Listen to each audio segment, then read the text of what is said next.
오늘 말씀은요, 십자가로 나라를 사랑하는 법이라는 제목으로 함께 준비해 보았습니다. 우리가 나라를 어떻게 그리스도인답게 사랑해야 될까? 성경에서는 어떻게 보여주고 있는가? 함께 보고자 합니다. 사랑하는 성도 여러분, 이 태극기가 펼쳐지고 애국가가 이렇게 울려 퍼질 때 여러분들은 마음이 어떠십니까? 가슴이 뛰기도 하고 또 눈시울이 붉어지는 사람들도 있고 그렇죠. 우리는 이 땅에서 태어나고 자랐어요. 그리고 이 나라의 이 공기를 마셨고 그리고 이 땅에서의 음식을 먹으며 살아왔습니다. 그렇기에 이 나라를 사랑한다라는 것, 여러분 그것은 지극히 자연스러운 일이겠죠. 그러한 가운데서 여러분 이 올림픽 경기를 한번 생각해 보면 좋을 것 같아요. 이 올림픽 경기 안에 보면요, 특이하게 이중 국적을 가진 선수들이 나올 때가 있죠. 만약 한국에서 태어나 미국으로 이민 간 선수가 미국 대표로 한국과 경기를 하게 되면 우린 마음이 어떨까요? 좀 복잡할 수도 있겠죠. 또 반갑기도 하면서도 아쉽기도 하고 참 묘한 감정이 교차할 것입니다. 그런데요, 이 그리스도인에게도 이런 뭔가 복잡 미묘한 그러한 문제, 근데 이보다는 더 그러한 문제들이 있어요. 우리는요, 대한민국의 시민이죠. 그렇지만 동시에 하늘나라의 시민이기도 합니다. 이 사도 바울은 우리의 시민권은 하늘에 있다라고 분명히 말하고 있어요. 그렇다면 우리는 이 두 나라를 어떻게 사랑하며 나아갈까요? 사랑해야 할까요? 두 나라 사이에서 충돌이 일어나는 것들이 있잖아요. 그렇게 됐을 때 우리는 어떻게 해 나가야 할까요? 오늘 우리가 살펴볼 본문은 바로 이 질문에 대한 예수님의 답변이다라고 볼 수 있어요. 2000년 전 빌라도의 법정에서 예수님께서 하신 그 말씀 속에 우리가 찾던 그런 답이 들어 있습니다. 우리가 함께 이 말씀에 들어가 보기를 원합니다. 네. 그때는 이제 새벽이었습니다. 예수님께서는 전날 밤 겟세마네 동산에서 체포되세요. 그 후에 밤새도록 대제사장 안나스와 가야바의 관저에서 신문을 당하게 되어요. 결박당한 채로 밤을 지새우게 되니까요. 어때요? 그 모습이 참 초췌한 모습이겠죠. 너무나도 초췌했을 것입니다. 여러분 상상이 되시죠? 이제 예수님은 그러한 상황 속에서 로마 총독 빌라도의 법정에 이제 서게 되어요. 빌라도는 한껏 위엄을 갖추고 앉아 있습니다. 로마 제국의 권력을 대표하는 그죠. 유대 지방의 모든 권세를 손에 쥐고 있는 그러한 사람이 바로 빌라도였어요. 그의 한마디에 사람이 살기도 하고 죽기도 하는 그러한 환경에 있는 그런 사람이었죠. 그러한 위치에 있는 사람이었습니다. 그러한 빌라도가 예수님을 보면서 물어요. 너가 유대인의 왕이냐? 그의 목소리에는 경멸이 묻어 있는 것 같습니다. 꼭 이런 것 같아요. 이 초라한 사람이 왕이라고? 참 우습군. 이 로마 제국의 총독 앞에 이렇게 서게 된 결박당한 죄수, 그것이 그 빌라도가 본 예수님의 모습이었다라는 것이죠. 하지만 이 법정에서 진짜 왕이 누구인지는 곧 드러나게 되어요. 예수님의 대답은 짧았지만 너무 강렬하죠. 내 나라는 이 세상에 속한 것이 아니다. 이 한 문장 속에 우리가 찾던 모든 답이 들어 있습니다. 빌라도가 너가 유대인의 왕이냐고 물었을 때 예수님은 내 나라는 이 세상에 속한 것이 아니다라고 대답을 하세요. 이 말씀을 듣는 순간 우리는요 이러한 생각을 할 수도 있어요. 예수님은 그렇다면 천국의 왕이고 하늘의 왕이시니까 이 땅의 일은 관심이 없다라는 건가? 하지만 그 말이 아니죠. 예수님은 다른 곳에서 분명히 이렇게 말씀하셨어요. 하늘과 땅의 모든 권세를 내게 주셨으니 하늘만이 아니라 땅의 권세도 예수님께 속해 있다라는 그 말씀이죠. 빌라도도요 이렇게 말해요. 빌라도에게도 예수님께서 이렇게 말해요. 위에서 주지 아니하셨더라면 나를 해할 권한이 너에게 없었으리라. 무슨 말입니까? 너가 이렇게 권한을 발휘해서 나를 이렇게 재판할 수 있는 것은 위에서 그러한 권한을 너에게 줬기 때문이야 라고 얘기하는 겁니다. 그렇다면 내 나라는 이 세상에 속한 것이 아니다 라는 예수님의 그 말씀은 무슨 뜻입니까? 무슨 뜻일까요? 여기서 우리는 하나의 중요한 단어를 짚고 넘어갔으면 좋겠어요. 무슨 단어냐? 나라라는 단어. 내 나라는 이 세상에 속한 것이 아니라의 이 나라. 그럼 이 나라라는 단어는요, 이 원문 속의 그 의미를 살펴보면 이것은 영토를 의미하는 것이 아니라 왕의 통치를 의미한다라고 합니다. 그러니까 예수님은 장소가 아니라 방식을 말씀하고 계시다라고 볼 수 있는 것이죠. 내 나라는 이 세상에 속한 것이 아니다. 이 말씀이 나는 천국에만 있는 것이 아니다. 이런 뜻이 아니라 장소에만 국한된 게 장소를 말하는 것이 아니라 내 왕권은 너희가 생각하는 그런 차원이 아니다. 내가 통치하는 방식은 빌라도 너가 아는 것과는 근본적으로 다르다라고 말하는 것이죠. 빌라도는 이 로마 제국을 대표하는 사람이죠. 로마는 칼로 세상을 정복했습니다. 힘으로 백성을 다스렸어요. 두려움으로 질서를 유지했습니다. 빌라도가 아는 왕권은 그런 것이었어요. 하지만 이 예수님의 왕권은 차원이 달랐다라는 것이죠. 여러분, 이것이 우리가 이해해야 할 첫 번째 진리입니다. 우리는 두 나라에 속한 사람이죠. 하나님의 나라의 시민이면서 동시에 대한민국의 시민입니다. 하지만 이 두 나라는 같은 차원이 아니에요. 하나는 영원하고 절대적이고 다른 하나는 일시적이며 상대적입니다. 하나는 진리로 세워졌고요. 다른 하나는 힘으로 유지되어집니다. 우리의 진짜 여권은 하늘에 있어요. 그렇지만 지금 우리가 디디고 선 이 땅은 우리의 사명지로서 우리가 이 땅에 서 있는 것입니다. 그렇다면 이 두 나라는 구체적으로 어떻게 다른가요? 이 차이를 이해하지 못하면 우리는 나라를 올바로 사랑할 수가 없습니다. 함께 그 차이를 살펴보고자 합니다. 우리 36절 말씀 보게 되면 이러한 말씀이 나오죠. 예수께서 대답하시되 내 나라는 이 세상에 속한 것이 아니니라 라고 하면서 만일하고 얘기합니다. 여기서부터 같이 읽어보죠. 시작. 만일 내가 내 나라가 속한 것이었더라면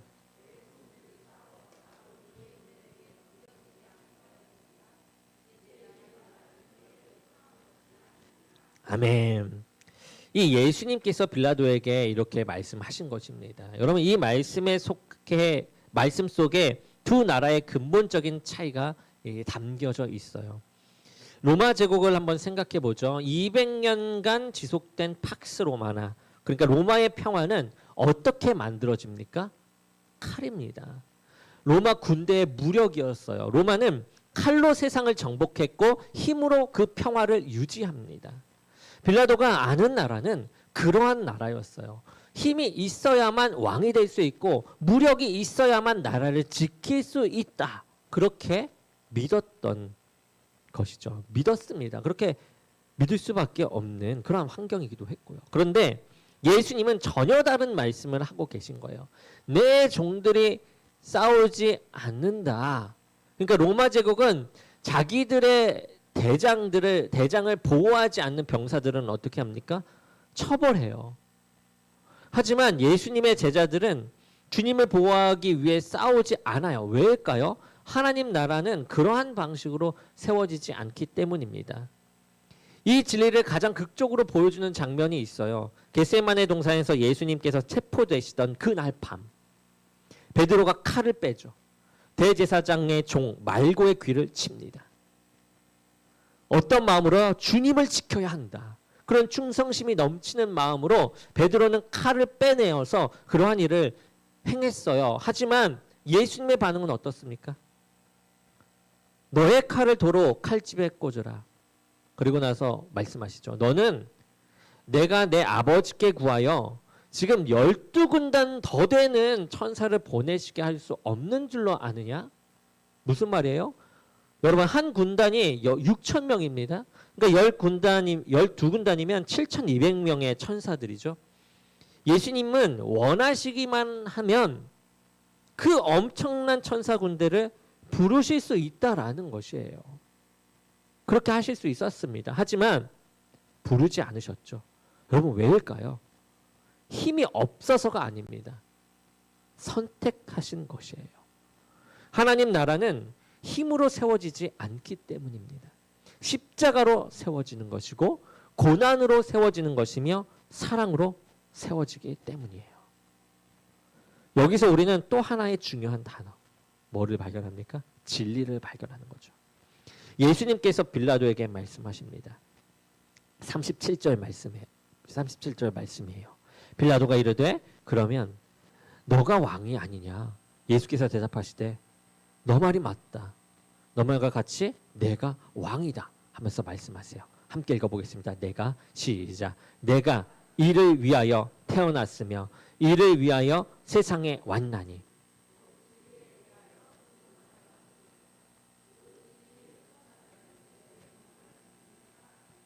아멘. 진리의 말을 하죠. 여러분 이 진리라는 단어는요. 그 의미가 숨겨진 것이 드러난다라는 뜻이에요. 그러니까 진리는 숨겨진 게 드러난다는 건 뭐예요? 강요할 수가 없다라는 거예요. 진리는 오직 응답받을 뿐입니다. 로마는 힘으로 사람들을 복종시켰어요. 강압했어요. 그렇지만 예수님은 진리로 사람들의 마음을 얻어요. 이것이 얼마나 중요한 차이인지 아십니까? 이 차이를 이해하지 못하면 베드로에게 예수님은 이해하지 못한 이 베드로에게 예수님은 이렇게 말씀하세요. 이 차이를 베드로는 이해하지 못했거든요. 그래서 예수님이 말씀하신 것입니다. 우리가 잘 아는 그러한 장면이에요. 빌립보 가이사라에서 베드로가 주는 그리스도시요 살아계신 하나님의 아들이십니다 라고 고백한 직후입니다. 예수님께서 십자가의 길을 말씀하세요. 내가 이제 십자가의 길을 걷게 될 것이다 라는 그런 말씀을 하시는 거예요. 그러자 베드로가 나서서 얘기하죠. 주여 그러지 마옵소서. 이 일이 결코 주께 미치지 아니하리로다. 그때 예수님께서 하신 말씀, 우리에게 잊을 수 없는 말씀 무엇입니까? 마태복음 16장 23절의 말씀입니다. 마태복음 16장 23절. PPT 한번 띄워주시기 바랍니다. 우리 함께 읽어보겠습니다. 마태복음 16장 23절 시작. 예수께서 돌이키시며 베드로에게 이르시되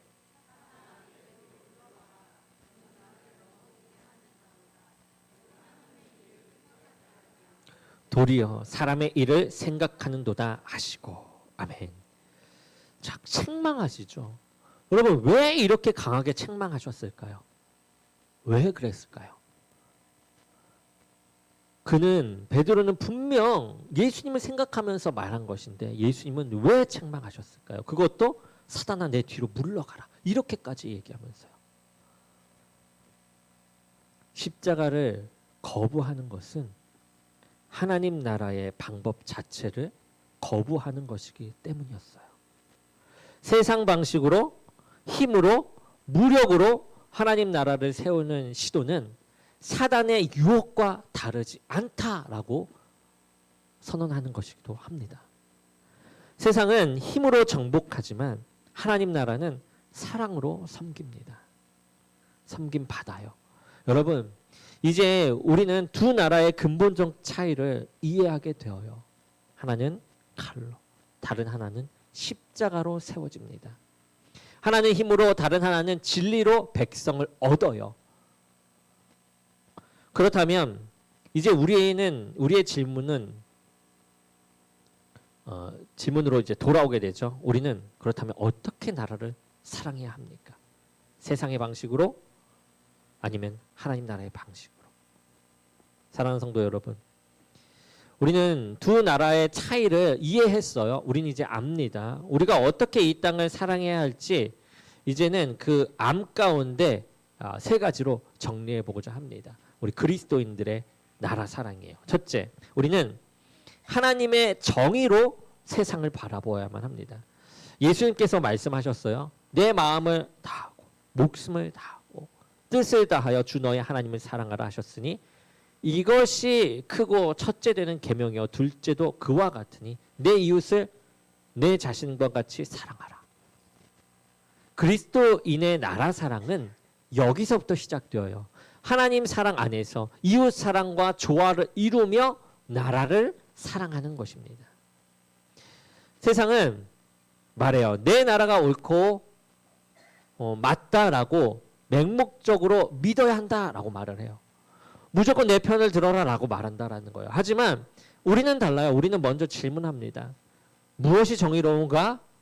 하나님께서 기뻐하시는 것이 무엇인가? 이것이 주님께서 말씀하신 이웃을 사랑하는 그러한 길인가?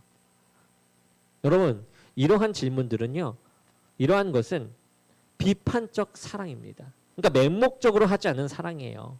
나라를 무조건 옹호하는 것이 아니라 나라를 더 나은 곳으로 만들어가는 그러한 사랑입니다. 우리는 국가라는 우상을 섬기지 않아요. 오직 하나님만을 섬기면서 그 하나님의 눈으로 세상을 바라봅니다. 그러니까 비난도 옹호도 아닌 더 나은 하나님의 말씀 안에서 들어가 더 나은 곳으로 만들어가는 그 사랑, 그것을 보는 거죠. 그래서 우리는 때로 나라가 가는 길에 대해서 질문할 수 있어야 해요. 이것이 정말 주님 안에서 정의로운 길인가? 이것이 주님이 말씀하신 약자를 돌보는 그러한 길인가? 이것이 하나님 보시기에 옳은 길인가? 이런 질문을 할 수 있는 사람이 바로 진정한 애국자, 하나님의 눈으로 이 나라를 사랑하면서 볼 수 있는 그러한 그리스도인 가운데 나타나는 애국자들인 것이죠.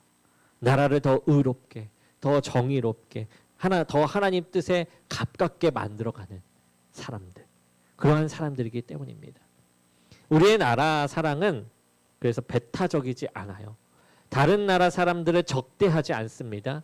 이웃 국가들을 미워하지 않아요. 왜냐하면 우리의 이 나라 사랑은 하나님 사랑과 이웃 사랑 안에서 이루어지기 때문입니다.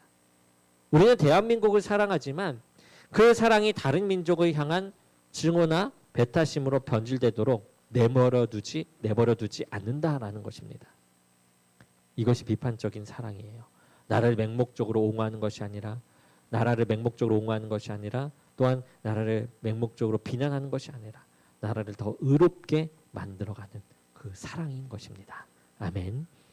둘째, 우리는 힘이 아닌 십자가로 섬깁니다. 십자가로. 예수님께서 말씀하셨어요. 누구든지 나를 따라오려거든 자기를 부인하고 자기 십자가를 지고 나를 따르라. 주님은 천사 7만 2천 명을 부를 수 있었어요. 그렇지만 부르지 않았다라고 했습니다. 칼을 든 베드로에게 칼을 거두라라고 하셨어요. 하나님 나라는 힘으로 정복하지 않고 사랑으로 섬김받는 나라입니다. 세상은 내 권리를 주장하라라고 얘기해요. 내 편이 이겨야 한다라고 부추깁니다. 힘이 있어야 이긴다라고 가르쳐요. 하지만 우리 그리스도인들은 다르다라는 거예요. 우리는 십자가를 진 사람들이라는 겁니다. 여러분, 십자가는 무엇입니까? 내 권리를 내려놓는 것이에요. 내가 옳다고 주장하기보다 이웃의 필요를 먼저 보는 것입니다. 내 편을 이기게 하는 것보다 하나님의 뜻이 이루어지기를 구하는 것이에요. 원수까지도 사랑하는 그것입니다. 우리는 정치적 진영 논리에 갇히지 않아요. 내 편, 네 편으로 세상을 나누지 않습니다. 우리는 이웃을 적으로 만들지 않아요. 의견이 다른 사람을 악마화시키지 않습니다. 왜냐하면 우리는 십자가를 진 사람들이기 때문이에요. 십자가는 약함처럼 보입니다. 세상이 비웃을 수도 있습니다. 그렇게 약하게 살면 진다고 말할지도 모릅니다. 하지만 우리는 알고 있어요. 결국 이기는 것은 십자가의 방식이라는 것을. 예수님께서 십자가에서 증명하셨어요. 약함이 강함을 이기고 사랑이 미움을 이기고 희생이 폭력을 이긴다라는 것을. 그래서 우리는 세상을 변화시킬 때도 이러한 십자가의 방식을 사용합니다. 우리 그리스도는 십자가의 방식을 사용해요. 우리 교회는 이 십자가의 방식을 통해서 세상으로 나아갑니다. 힘으로 밀어붙이지 않아요. 폭력을 사용하지 않습니다. 군중을 모아 세를 과시하지 않습니다. 대신 우리는 섬깁니다. 희생합니다. 낮아집니다. 그것이 하나님 나라를 이 땅에 실현하는 그러한 방법이기 때문이에요. 이것이 약함의 힘입니다. 세상은 이해하지 못하지만 십자가가 결국 이기는 그러한 하나님의 방식인 것이죠. 셋째, 우리는 무릎 꿇는 애국자입니다. 예수님께서 가르치신 기도를 기억하십니까? 나라가 임하옵시오며 뜻이 하늘에서 이루어진 것 같이 땅에서도 이루어지리라. 여러분, 이것이 우리의 기도이죠. 하나님의 통치가 이 땅에 임하기를 구하는 그 기도, 그것입니다. 세상은 기도를 무력하다라고 말해요. 기도만 하고 있으면 뭐가 달라지냐라고 비웃어요. 세상은 힘이 있는 자리에 올라가는 것이 영향력이라고 말합니다. 권력을 잡아야 세상을 바꿀 수 있다라고 가르쳐요. 하지만 우리는 알아요. 진정한 권세는 하나님께 있다라는 것을, 빌라도의 권세도 위에서 주신 것이다라는 것을, 그리고 이 땅의 모든 권세도, 모든 정책도, 모든 변화도 결국 하나님의 손 안에 있다라는 그것을. 그래서 우리는 기도하는 것이에요. 그 모든 권세를 가지신 우리 주님께요. 이 나라의 대통령을 위해 기도합니다. 국회의원들을 위해 기도합니다. 공무원들을 위해 기도합니다. 이 나라의 정책을 위해 기도합니다. 사회 문제들을 위해 기도합니다. 우리는 하나님께 물어요. 주님, 이 상황을 어떻게 보십니까? 이 문제에 어떻게 당신의 정의가 실현될 수 있겠습니까? 이 나라에 어떻게 당신의 다스림이 나타날 수 있겠습니까?